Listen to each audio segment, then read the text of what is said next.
Hello, and welcome back to Organizational Behavior. Today we're going to talk about a pretty interesting subject, stress and well-being at work. Please understand that this PowerPoint is to be used in conjunction with your textbook to fully provide the concept for you. What is stress? Stress is the unconscious preparation to fight or flee that a person experiences when faced with any demand.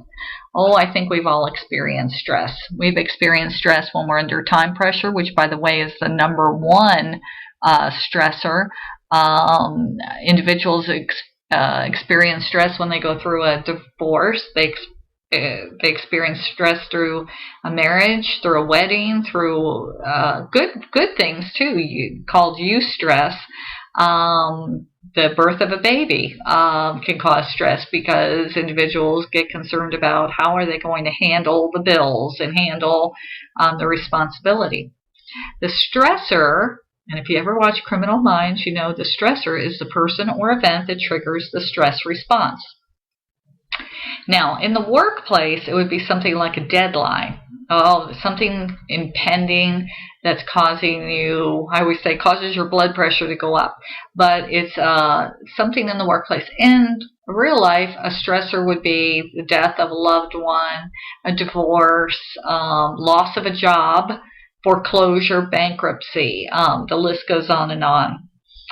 Distress is the adverse psychological, physical, behavioral, and organizational consequences that may arise or may result as a result of stressful events. Strain is also known as distress. Now, you've all heard probably of fight or flight. When you come into a situation where everything is calm, that's homeostasis. That's where everything is plateaued at a very nice level, no worries, it's a good day. You enter stress and like some sort of external environmental demand, and your instinct is either to stay and make it happen or just to take off. In the workplace, you really can't do that. So when you're faced with an imposing deadline that may be much sooner than you thought. Maybe something got moved up that you're responsible for in terms of a deadline. You experience stress. The 4 stress approach, our cognitive appraisal approach, which is coping with stress. Problem-focused coping emphasizes sorry about that. The screen's kind of jumping around on you. Problem-focused coping emphasizes managing the stress, or emotion-focused coping emphasizes managing your response. So you're either managing what's causing the stress or you're managing how you react to the stress. Quite frankly, of the two, usually it is easier to try to manage your own response. Sources of stress at work. I think we could name a few of these, but if you look into the 4 section, there are task demands, role demands, interpersonal demands, and physical demands. Task demands are related to change, lack of control. Maybe you have a new employer, career progress. That can even be stressful because maybe you really, really want a promotion, but you don't seem to be really getting there, and it's starting to cause anxiety for you. New technologies. For a lot of people that are older, that don't have the tech savviness of other coworkers, the introduction of new technologies can be very, very, very stressful. And of course, time pressure, number one stressor. Role demands. There's a role conflict between your role and others, or your role within the organization. There might be role ambiguity. You're working in your place of employment, and your role in that place of employment, for whatever reason, has changed, and there's a bit of confusion.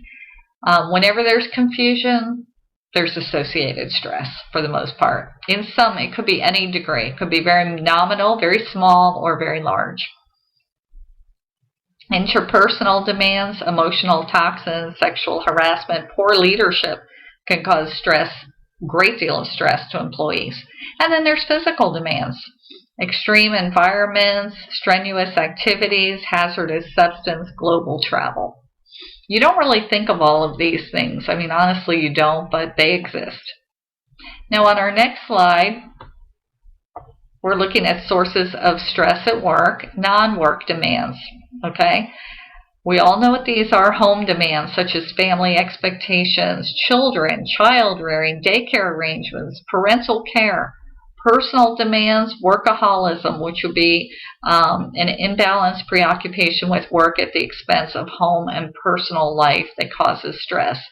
Civic and volunteer work, and traumatic events. Now, keep in mind too, and I want to just kind of comment on the volunteer work.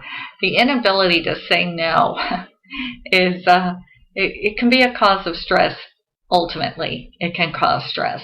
That is something that if you or anyone you know has the inability to say no, that needs to be worked on, because that will cause stress, because there are so many hours in the day.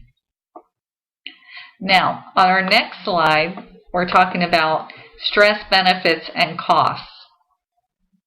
Benefits of eustress. Now, eustress is healthy, normal stress. Performance, increased arousal, bursts of physical strength, full engagement, health, cardiovascular efficiency, balance in your nervous system, enhanced focus, and emergency. However, let's say we're looking at just the opposite, which is distress. The individual could suffer from psychological disorders like depression, medical illnesses such as can be brought on by ulcers. And they now say it's related to bacteria, but for a long time they thought that was stress related. Behavioral problems, almost acting out in the workplace. Even workplace violence can result.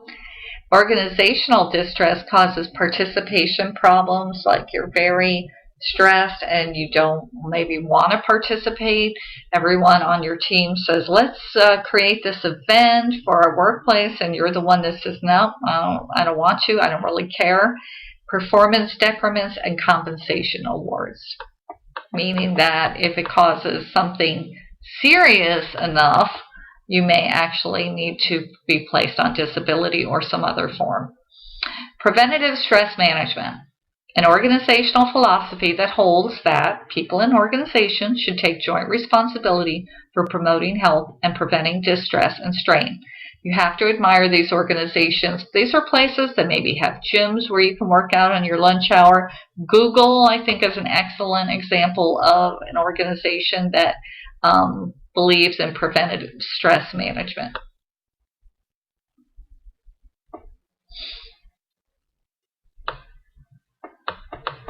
Preventative stress maintenance.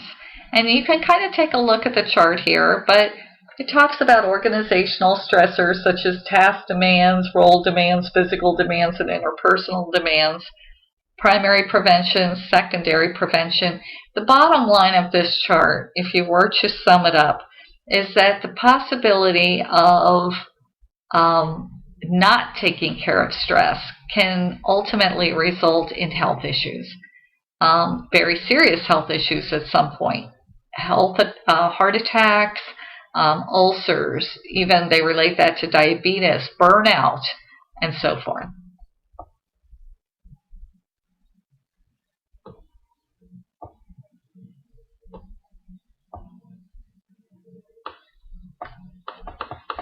So, how do you prevent stress? Well, the primary prevention would be maybe a job redesign.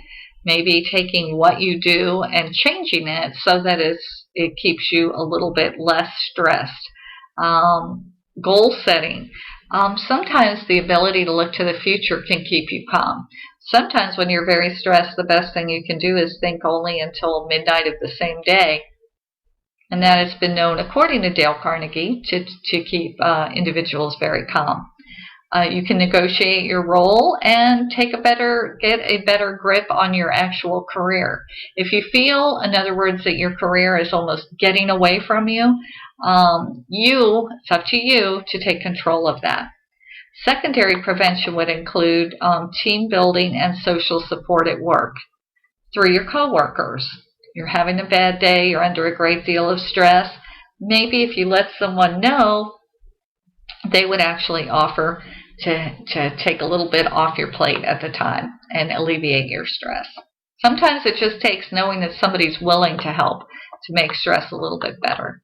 Now, social support at work and home. Organizational, you've got your supervisor, colleagues, subordinates, and clients. Family, you've got spouse, parents, children, and in-laws. You've got individual church, synagogue, mosque, with ministers, rabbis, priests, friends, etc. Clubs, business clubs, social clubs, athletic clubs, and of course you've got professionals that you can speak with, such as physicians, psychologists, counselors, and lawyers.